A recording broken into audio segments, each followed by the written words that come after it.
स्वागत है आपका फसल क्रांति में। मैं हूं आपके साथ फिजा काज़मी। इफ़को वैसे तो तमाम इंडस्ट्री के साथ कृषि क्षेत्र में कई ज़्यादा काम कर रही है, लेकिन इफ़को एमसी की बात करें तो तकनीक के सहारे किस तरह से आप किसानों तक पहुंचने का काम किया जा रहा है, कैसे अपनी तकनीक के सहारे और ज़्यादा मजबूती दी जा रही है, इसी संबंधित तमाम जानकारी के लिए हमारे बीच मौजूद हैं तरुण भार्गव जी, चीफ ऑपरेटिंग ऑफिसर।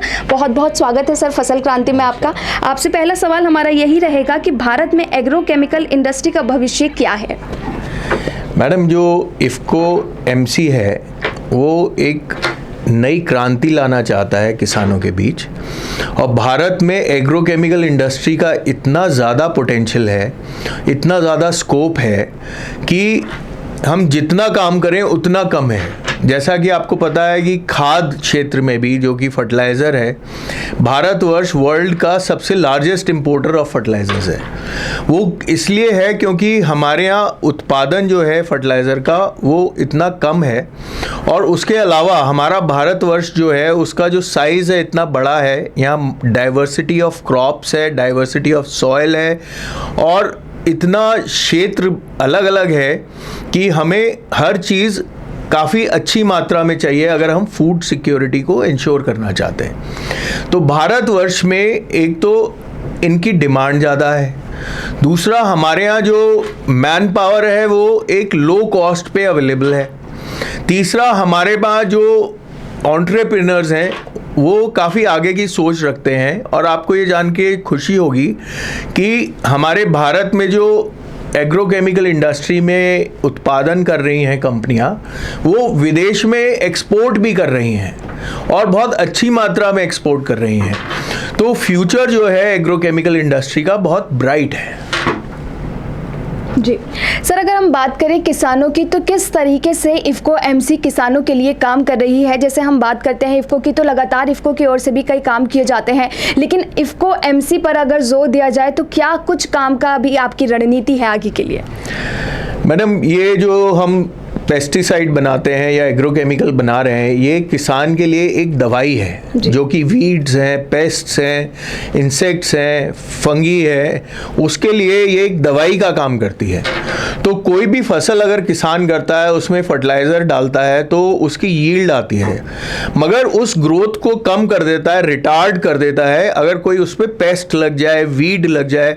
तो हम किसानों की मदद करना चाहते हैं, और इफ़को एमसी एकमात्र ऐसी संस्था है जो एमआरपी पे अपना प्रोडक्ट फार्मर को बेचती है और उसमें बहुत कम प्रॉफिट मुनाफा लेती है, ताकि किसान को कम दाम में सही दाम पर दवाई पहुंच सके।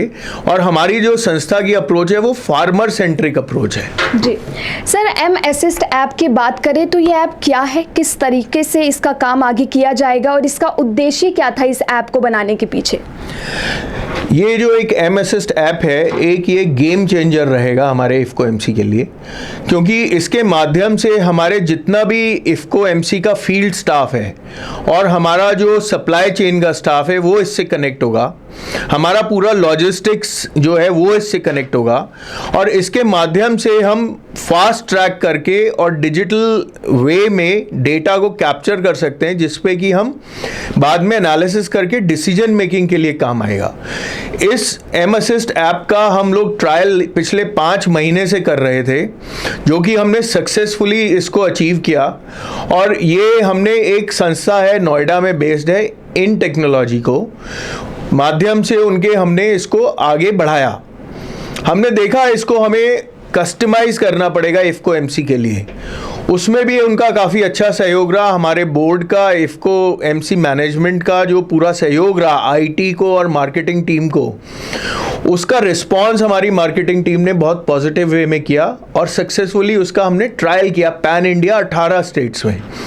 तो आज आगे जो आप दिशा देख रहे हैं ये एक बिगनिंग है, this is just a beginning, and tomorrow we are also thinking of introducing artificial intelligence based applications and align with M assist. जी, जिस तरह सर इफ़को एमसी ने तकनीक के सहारे अभी एक नया इनिशिएट लिया है, लेकिन अगर हम भविष्य की बात करें तो इफ़को एमसी क्या आगे काम करेगा, किस तरीके से आपका पूरा कवरेज जो एरिया जो हम कह सकते हैं कि किसानों के ग्रास रूट को और मजबूत करना या फिर उन क्षेत्रों तक पहुंचना जहां इफ़को एमसी अभी काम काम नहीं कर रहा है, या फिर जो किसान हैं वो इफ़को के उत्पादों का इस्तेमाल अभी नहीं कर पा रहे हैं, तो क्या वो स्ट्रैटेजी आपकी रहेगी आने वाले टाइम के लिए?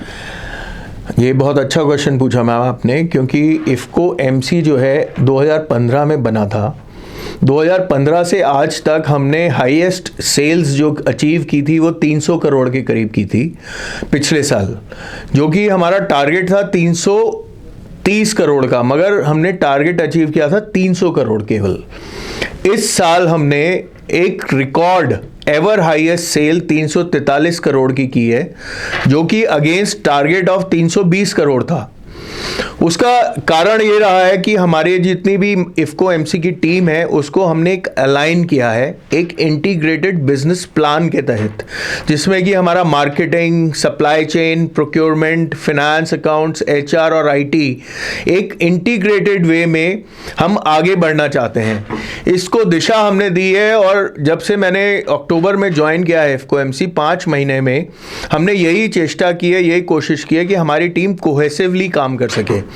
अगले साल का टारगेट हमने काफ़ी अच्छा टारगेट एक सेट किया है टीम के लिए, 411 करोड़ का सेल्स का, और उससे आगे हम 1000 करोड़ तक बढ़ना चाहते हैं अगले 3 साल में।